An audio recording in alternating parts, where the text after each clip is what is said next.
But you're naturally a disorganised person, Moira, Very much you? so. I am, yes. I think most people are.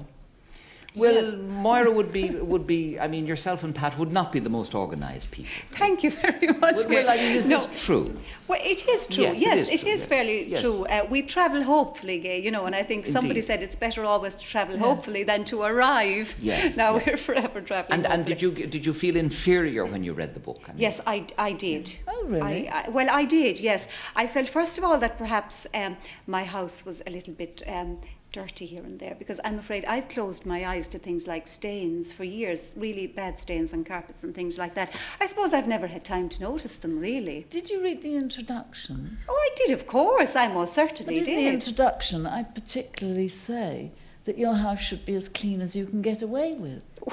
Yes. And no cleaner. Well, I'll tell you, Shirley, I've been getting away with it for years. Well, good luck to you. Thank you very much. Thank you very much, yes. Nell, did the book have any particular effect on you, Dot? Yeah, could I say Shirley Conran coined one of the great slogans of our time: "Life is too short for stuffing mushrooms." He did that in the 70s, and it released a lot of women psychically. And it was it was a fairly small book. Yes. Now she's written about 4 times the length, in which we're given recipes for making, and I'm puzzled, for making yogurt, for making your own jam. The book is supposed to be, it will help you do all the housework that you can't avoid as fast and painlessly as possible. I've read most of the book, and I would say it's a very good book for a woman who wants to run a hotel single-handedly. It does not apply to any home that I know, and I'll give you one example that just leaped out, and I checked around all my friends. You want us to organise our housework so we have more free time. You say, defrost your fridge once a week. I don't know anybody, and I rang a lot, who defrost their fridge. Now, I know some of us are slobs, and we only defrost the fridge when we can't close it anymore.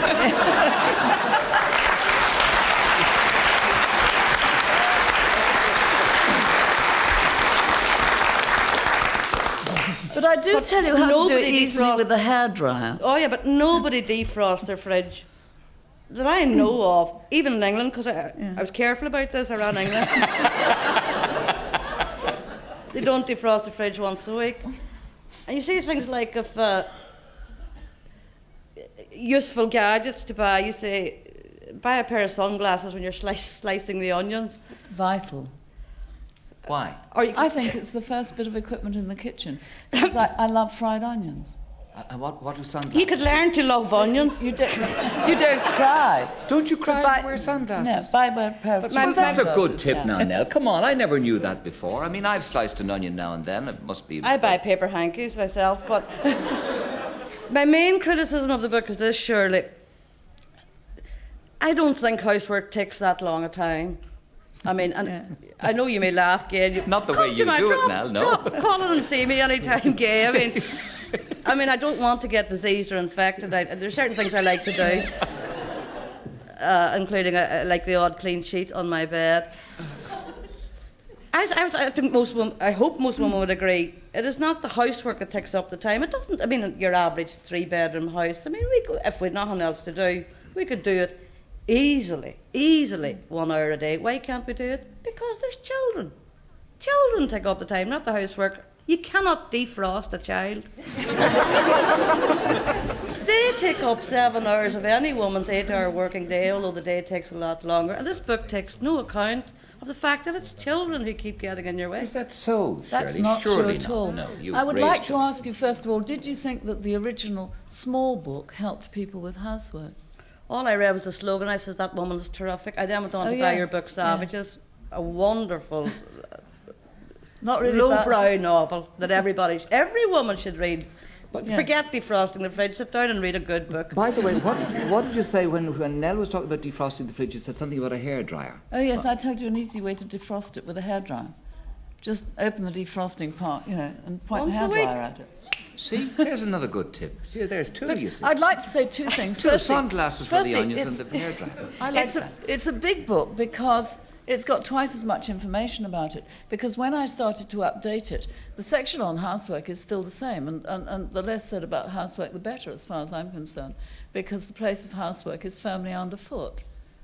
in my opinion. I think we're saying the same thing. But if you have to do it, anytime you do have to defrost the fridge, even if you only do it once a year, it'll tell you the best way to do it. Mary, what about you? Read the original book? I did. And you were impressed by it? I right? did. Yes. I was one of those people who not only read it, but who actually seized right away on a couple of pieces of advice. I rushed out and I bought a filing cabinet. Oh, yes. I've since replaced it by an even bigger filing cabinet. See? Yes. And I made a big master shopping list, which is still up on the kitchen wall, which is where you write down every single thing that you could ever possibly need to buy in the supermarket. And it sort of eases the pain when you come to make your weekly list. It jogs your memory and you get You through look it down faster. the master Yeah. list. That's a good idea. So I did those two things.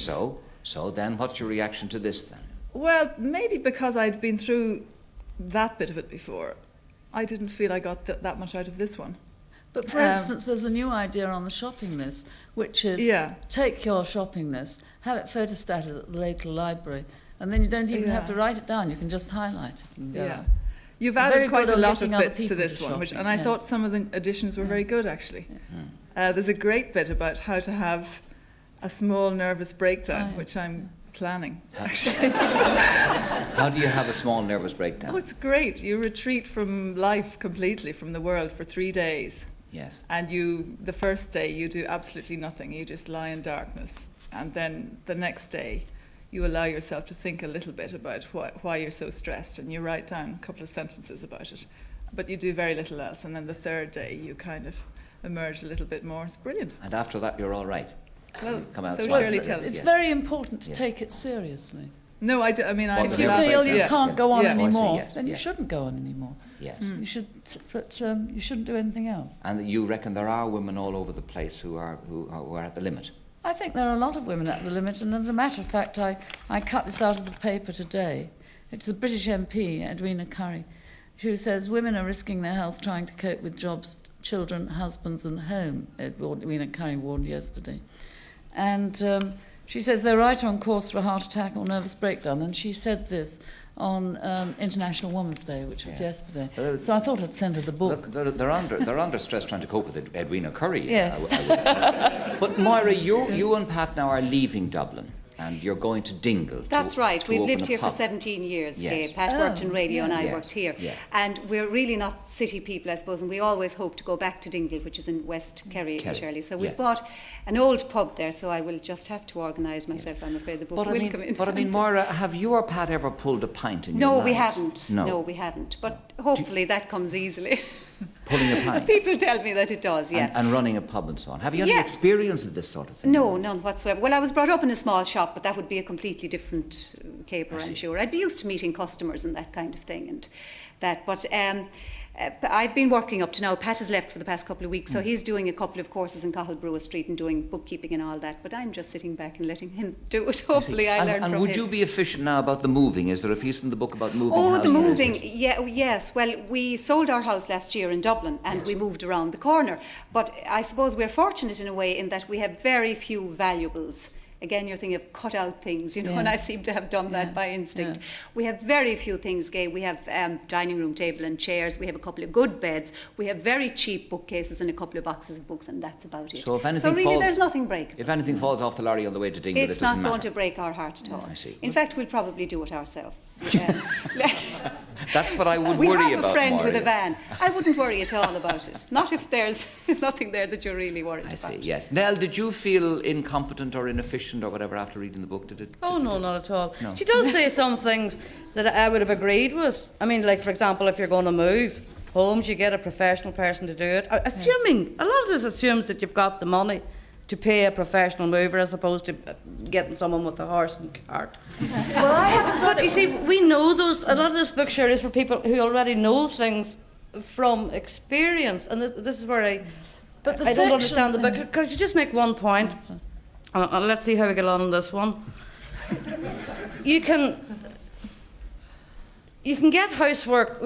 There are ways, of course, of cutting back on all the work we do, either by not stuffing the mushrooms, or by taking. You tell us how to get rid of a stain instead of boiling it into the washing all the time. It would be a much better idea, it seems to me, and it has worked terrifically well in Ireland, that instead of planning to cut back on our housework and to do housework for the rest of our lives, a much better way of saving labour is to do what we did in the 70s. You become a feminist, you get on the barricades and you housebreak these men. And then they start doing the housework, and straight away it's half. And there has been a change in conscience, because I ring everybody round again saying, have the men changed? Let's be fair, they have changed. Yeah. We're doing far less work now in the 80s as a result of a little labour expended in the 70s. This book doesn't really emphasise that, because you still have a long way to go. Okay, adjust your halo over there.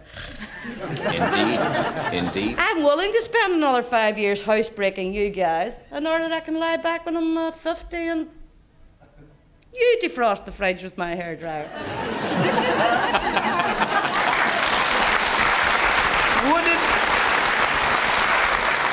Would the book, Nell, help you to organise yourself a bit better, or even help you to enjoy life more? It would certainly help her moving. And I mean, one quite important thing in the book is the section that tells you it's about that big, and it gives you the legal reference for the fact that if somebody is moving your goods and they are broken in transit, then you don't have to prove that they did it. The onus is on them legally right from the beginning. But alas, so I did move house 10 years ago, and I know how true this is. I mean, I called in the real movers. I think it was CIA at the time. I mean, they come in and they say, do you want a cup of tea? They make you a cup of tea and they start wrapping up your saucers, and they wrap everything up for you. It costs more, because one other time I had to move and I called in a fellow with a horse and cart. At the time I was busted. I mean, you do what you can with the money available. Of course, if I can afford it, I'll call in professional movers. But I've moved by myself. I've moved with a van. I haven't moved with a horse and cart, and the system is just the same. I don't say you have to have a mover and pay them. I say you have to have a mover, even if it's you. Oh, and my system still works if it's you. But if you can afford a good mover, get a good mover. And then you did mention the children, and there are absolutely masses of ideas in the book on how to get children to help in the home, and some of them are extremely simple. And there are also good ideas on how to get the men to cook. And these ideas mostly came to me from men. I know, Shirley, a 2-year-old cannot be taught how to play. I am not trying. I do think you're trying to denigrate me, because no, I love in your that novel book do I Savages. suggest that you get a 2-year-old to try and cook. It is a reference book, and I do think you're taking it rather lightly. It is a book that's supposed to cut down women's work and to help them to get the other people in the house doing the work, and to explain to them how you can get other people to help in the house.